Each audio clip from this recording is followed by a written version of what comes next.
Shalom saudaraku yang dikasihi Tuhan Yesus Kristus.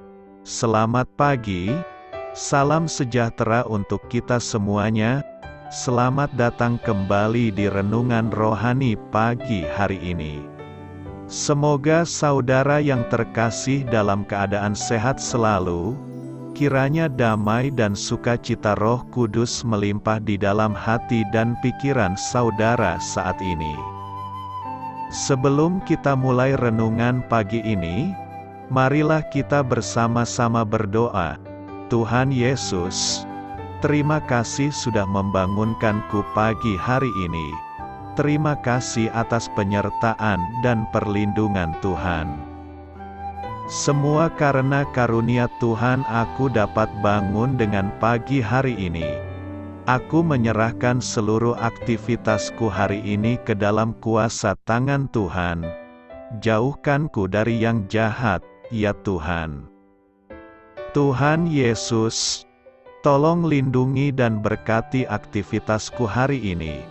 Tolong berkati juga keluarga dan teman-temanku, Bapa Surgawi, oleh karya Roh Kudus. Tolonglah aku untuk menjauhi segala sesuatu yang melukai hati-Mu. Ampunilah segala dosa kami, ya Tuhan. Dalam nama Tuhan Yesus, aku sudah berdoa. Amin. Sahabat saudara rohani, pembacaan ayat emas Alkitab renungan kita hari ini terambil dari Amsal 27 ayat 6 sampai dengan ayat 10. Seorang kawan memukul dengan maksud baik, tetapi seorang lawan mencium secara berlimpah-limpah. Orang yang kenyang menginjak-injak madu, tetapi bagi orang yang lapar segala yang pahit dirasakan manis. Seperti burung yang lari dari sarangnya, demikianlah orang yang lari dari kediamannya. Minyak dan wangi-wangian menyukakan hati, tetapi penderitaan merobek jiwa. Jangan kau tinggalkan temanmu dan teman ayahmu. Jangan datang di rumah saudaramu pada waktu engkau malang. Lebih baik tetangga yang dekat daripada saudara yang jauh. Amsal 27 ayat 6 sampai dengan ayat 10.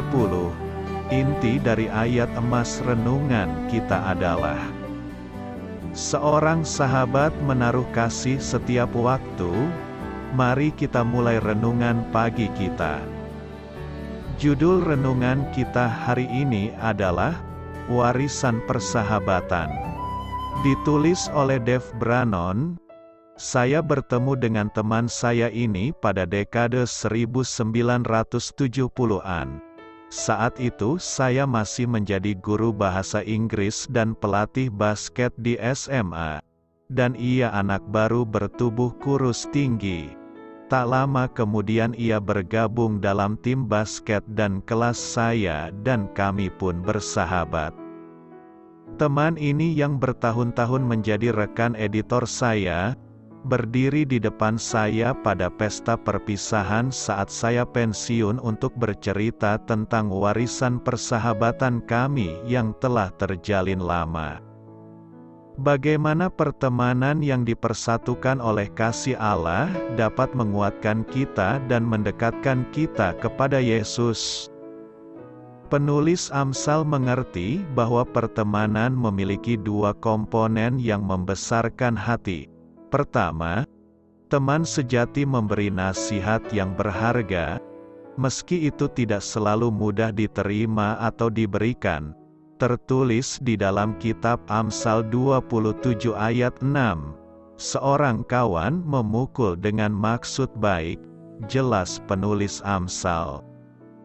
Kedua, teman yang berada di dekat kita dan dapat dihubungi memiliki arti penting saat kita menghadapi krisis. Lebih baik tetangga yang dekat daripada saudara yang jauh. Dapat kita lihat di dalam ayat 10. Tidak baik bagi kita untuk melangkah seorang diri dalam hidup. Ini seperti kata Salomo, berdua lebih menguntungkan daripada seorang diri. Kalau mereka bekerja, hasilnya akan lebih baik, tertulis di dalam kitab Pengkhotbah 4 ayat 9. Dalam hidup kita perlu memiliki teman dan juga menjadi teman. Kiranya Allah menolong kita untuk saling mengasihi sebagai saudara, tertulis di dalam kitab Roma 12 ayat 10. Dan saling membantu menanggung beban, dapat kita lihat di dalam Galatia 6 ayat 2. Artinya, kita menjadi teman yang dapat menyemangati dan mendekatkan orang lain kepada kasih Yesus. Amin. Marilah kita renungkan di dalam hati kita. Dalam hal apa Anda mungkin telah menutup diri dari orang lain? Bagaimana Anda dapat selalu terhubung dengan orang-orang percaya lainnya agar terus menyemangati satu sama lain? Hal ini patut kamu ketahui. Charles Lowery mengeluh kepada seorang kawan tentang nyeri yang dialaminya di punggung bagian bawah. Sebenarnya ia berharap mendapat simpati, tetapi yang diterimanya justru komentar blak-blakan dari sang kawan. Kawan itu berkata, "Aku kira masalahmu bukan nyeri punggung, tetapi perutmu. Perutmu terlalu buncit hingga membebani punggungmu." Dalam tulisannya untuk majalah Rev, Charles menceritakan bahwa ia menahan diri untuk tidak tersinggung. Akhirnya ia menguruskan badannya dan masalah nyeri punggungnya pun hilang. Charles menyadari, lebih baik teguran yang nyata-nyata daripada kasih yang tersembunyi.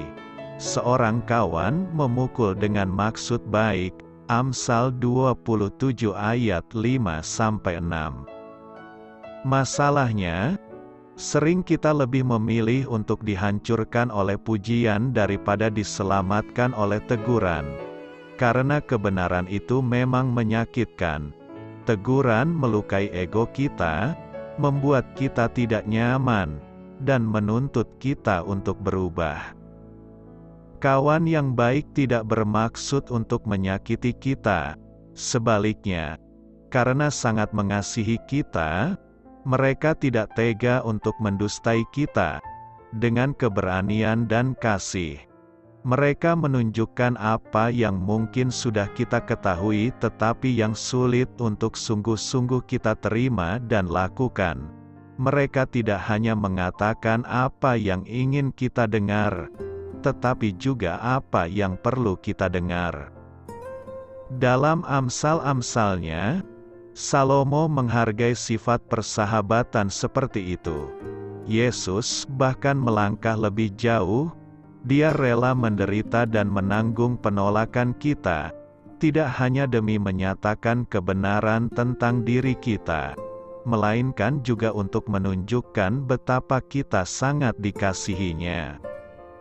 Saya juga memiliki pengalaman tentang tema ini. Kita turun di sini sekarang, siang itu. Dalam angkot yang sesak dan gerah, teman saya yang biasanya pendiam dan kalem berbicara dengan nada galak. "Ada apa ini?" Saya bingung. Angkot yang kami tumpangi untuk pulang baru saja jalan. Masih jauh daerah rumah kami. Dalam kondisi belum paham betul akan maksudnya, saya turun mengikutinya. Ternyata tadi ia melihat komplotan copet mengincar tas saya. Satu orang mengalihkan perhatian, sedangkan yang lain mencoba menyelubungi tas saya dengan ransel. Pengalaman yang luar biasa ini mengingatkan saya akan satu perkataan Raja Salomo dalam nas hari ini, lebih baik kita dipukul oleh teman sendiri daripada dicium oleh musuh. Pada dasarnya, seorang teman sejati akan menjaga kita. Masalahnya, saat seorang teman menegur atau mengkritik kita, Refleks awal yang sering terjadi adalah kita balik memusuhinya, tanpa mempertimbangkan maksud baik yang mungkin ada di baliknya. Dengarkanlah teguran dari sahabat Anda baik-baik. Salomo dalam segala kebijaksanaannya pun meletakkan persahabatan sebagai salah satu prioritas penting. Kitab Amsal memunculkan tak kurang dari 15 ayat tentang pertemanan. Marilah kita mengingat para sahabat di sekitar kita, yang mungkin kehadirannya kita anggap biasa-biasa saja atau bahkan merepotkan. Perhatikan lebih baik maksud di balik sikap mereka yang terkesan menjengkelkan tersebut, dan kita pun akan dapat bersyukur karena Tuhan menempatkan mereka dalam hidup kita. Tidak jarang Tuhan menggunakan teman-teman dalam hidup kita untuk menyatakan perlindungan dan pemeliharaannya. Amin.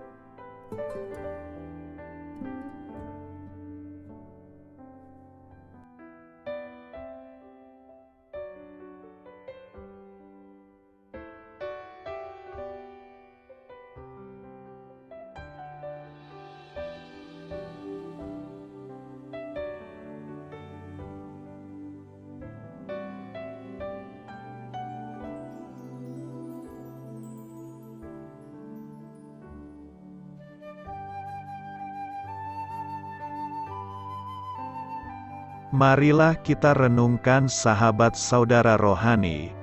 Demikianlah renungan firman Tuhan pagi hari ini. Semoga menjadi berkat dalam hidup kita. Dan sebelum kita memulai segala aktivitas kita pagi hari ini, marilah kita berdoa. Selamat pagi Bapa, malam hari telah berganti pagi. Kehidupan baru telah Engkau berikan kembali bagi kami. Bapa Surgawi, tolonglah aku menyadari kebutuhan orang lain, supaya aku dapat membagikan apa yang telah Engkau berikan kepadaku. Pada saat aku membutuhkan, berilah aku keyakinan bahwa Engkau akan mencukupkanku, melalui orang-orang yang mengasihi-Mu, bukan karena kami pantas atau layak, namun karena kasih karunia-Mu kami boleh ada, sebagaimana kami ada di pagi hari ini. Terima kasih Tuhan, atas kesempatan baru yang telah Tuhan berikan kepada kami, untuk bisa memperbaiki diri agar kami bisa lebih layak di hadapan-Mu. Hari ini kami serahkan semua perkara dan kesulitan yang akan kami lalui ke dalam tangan-Mu. Biarkanlah kami bisa memuliakan-Mu dalam segala aktivitas yang akan kami lakukan. Amin. Biarlah firman Tuhan menjadi pengingat untuk kita semua, bahwa tuntunan dari Roh Kudus akan selalu memberi jalan keluar bagi setiap permasalahan hidup kita, dan memberi kedamaian di hati kita. Sampai jumpa di renungan pagi saudara rohani berikutnya. Kiranya Tuhan selalu memberkati saudara semua hari ini. Amin. Shalom.